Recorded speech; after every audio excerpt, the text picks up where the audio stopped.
எல்லோருக்கும் வணக்கம். இன்று ஒரு ஜட்டக்கா கதையினை பார்க்கலாம். சரி, இந்த கரை அக்கறை வந்து விட்டு என்னை அக்கறையில் விட்டுவிடு என்று குரங்கு முதலிடம் பேச, முதலில் என்ன செய்கிறது, இல்லை இல்லை, நீ மறுபடியும் அந்த மரத்துக்கு செல்வோம், நீ மரத்தில் மேல் ஏறி உன் இதயத்தை எடுத்து வா, பின்பு தான் என் அம்மாவை உன்னை கூட்டு போகிறேன் என்று முதலை முட்டாள்தனமாக பேச, அதேபோல் முதலையும் அந்த குரங்கை மரத்துக்கு எடுத்து செல்கிறது. மரம் கிட்ட வருவதற்கு முன்னேயே குரங்கு தாவி மரத்தின் மேல் ஏறிக்கொண்டு சொல்கிறது, ஐயா நான் தப்பித்தேன், இனிமேல் எனக்கும் உனக்கும் சவகாசம் வேண்டாம் என்று அந்த முதலை அந்த மரத்தை காலி செய்துவிட்டு வேறு இடத்துக்கு செல்கிறது. அது குரங்கு வேறு இடத்துல இருக்கிறதை கண்டுபிடித்திருக்கிறது. திரும்பவும் அங்கே போய் அது குரங்கை எப்படியாவது சாப்பிடலாம் என்று திட்டம் போடுகிறது.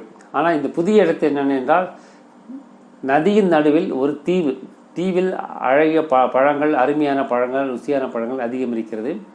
அந்த ஒரு கரைக்கும் குரங்கு இருக்கும் வரைக்கும் அந்த தீவுக்கும் நடுவில் ஒரு பெரிய பாறை இருக்கிறது.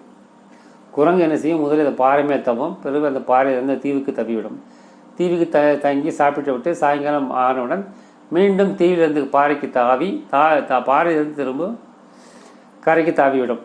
இது அந்த முதலை பார்த்து கொண்டே இருந்தது. சரி, இது எப்படியாவது திட்டமிடலாம் சொல்லி என்ன செய்கிறது, இருட்டும் நேரத்திற்கு முன்பு அந்த பாறையின் மேல் போய் ஏறி அந்த முதலை படுத்துக் கொள்கிறது. இப்படியும் இந்த குரங்கு இந்த பாறைக்கு தவும் போது இதை பிடித்து விடலாம் என்ற எண்ணத்துடன் முதலை பாறை மேல் படுத்து விடுகிறது. சாயங்காலம் வீடு திரும்பும்போது குரங்கும் அந்த பாறையை பார்க்கிறது. பாறை கொஞ்சம் வித்தியாசமாக இருக்கிறது, பாறை கொஞ்சம் உயரமாக தெரிகிறது. அப்பொழுது அது என்ன செய்கிறது, அந்த குரங்கு சிந்திக்கிறது, அநேகமாக இது அந்த முதலையாக இருக்கலாம், எதுக்கும் சோதிக்கலாம் என்று குரங்கு என்ன செய்கிறது, அந்த பாறையை பார்த்து பேசுகிறது. பாறையே ஏன் என்று நீ என்னுடன் பேச மாட்டேங்கிறாய், நீ பேசினால் தானே நான் உண்மையை தாவுவேன் என்று சொல்கிறது. அப்பொழுது அந்த முதலைக்கு ஒன்றும் புரியவில்லை, என்னடா இது பேசுகிறானே, பாறை எப்படி பேசும் என்று கேட்க, மீண்டும் குரங்கு பேசுகிறது, பாறையே நீ என்னுடன் பேசு அப்படிங்கிறது. அப்பொழுது முதலை சொல்கிறது, ஆமாம் குரங்கே, நீ வா, என்மே தவு சொல்கிறான். அப்பொழுது குரங்குக்கு புரிந்து விடுகிறது பாறையில் படுத்திருப்பது முதலை என்று.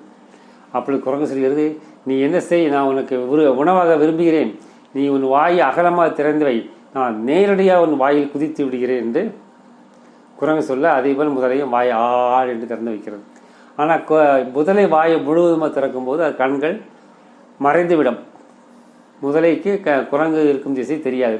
அப்போ குரங்கு என்கிறது வேகமாக தாவுகிறது. எங்கே தாவுகிறது, அது வாய்க்குள்ளல்ல, அதன் முதுகில் மேல் தாவி மீண்டும் அங்கிருந்து கரைக்கு தாவி தப்பித்து விடுகிறது. இத்துடன் கதை முடிந்து விடுகிறது. நமது மந்திரம் அன்பே சிவம், அன்புடன் வாழ்வோம், கடமையை செய்வோம், இந்த நொடியில் வாழ்வோம், எல்லோருக்கும் உதவி செய்வோம், எல்லாம் சிவமயம். நன்றி, வணக்கம்.